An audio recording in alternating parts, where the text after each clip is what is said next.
This might be the one missing piece in your fat loss right now. Maybe you're training, you're eating clean, and even watching your calories, but your body still just isn't looking the way you want it to. A lot of the time, the missing piece isn't the workouts and it's not the calories, it's protein. And if you're like a lot of women that I speak to, I think most women out there looking to lose weight and tone up, you're probably eating way less than you need to be to lose fat and look defined. So today I'm going to dive into that, how much you actually need and how to make it easy even if you don't want to live off chicken and protein shakes. So first off, why does protein matter so much? And I'll keep this simple. If fat loss is the goal, then protein does three massive things. First thing, it keeps you full. Protein takes longer to digest and keeps your blood sugar steady, so you're not constantly hungry and reaching for snacks every 2-3 hours. Number two is it protects your muscle when you're in a calorie deficit. When you lose weight, your body doesn't automatically choose to burn fat. Obviously, the first thing is the strength training, but without enough protein, you're more likely to be losing muscle, which is the last thing that you want. Muscle is what's going to make you look more toned, not just smaller. And again, don't worry, muscle will not make you look bulky, because that bulky look is coming from higher fat levels, which we're looking to reduce. Number three, why it's so important is it boosts your metabolism. Your body is burning more calories just to digest protein compared to carbs and fats. So now how much protein do you actually need? Where you want to be looking ideally is somewhere around 1.6 to 2.2 grams per kilo of body weight, or to make it simple, 1 gram per pound. For most women, that will work out somewhere around 100 to 120 grams per day. And I know this might sound a lot compared to the recommendation, which tells you to get something like 50 grams a day just to survive. And it's actually not that hard to hit when you start focusing on it. A simple rule of thumb is just to try and base each meal around a protein source and then add in a protein snack if you need it. What that could look like is, say for breakfast, you could have Greek yogurt with berries and oats. Just keep an eye on the yogurt. Some yogurts are lower in protein, some of them are higher in protein. If you can look for the ones which have around 10 grams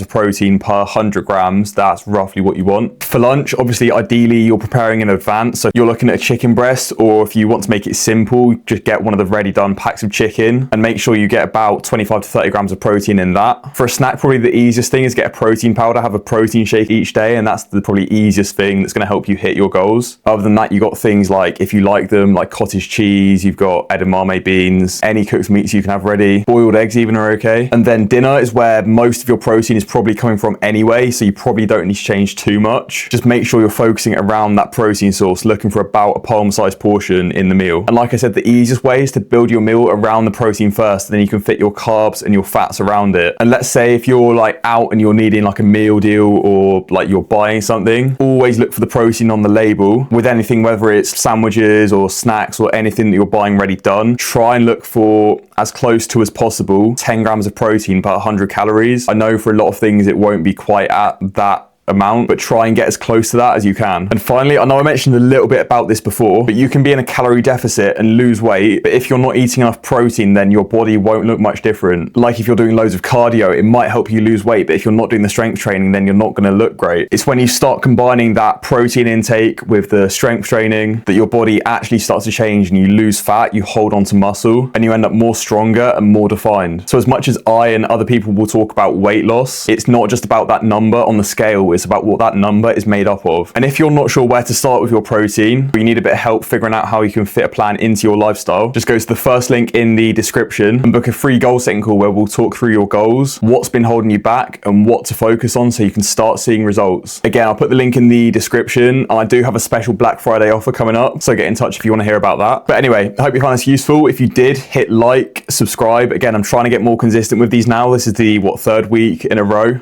so definitely there will be more videos come in. And comment below with what's your favorite high protein meal, because if I'm honest, I'm always looking for more ideas myself. See you in the next one.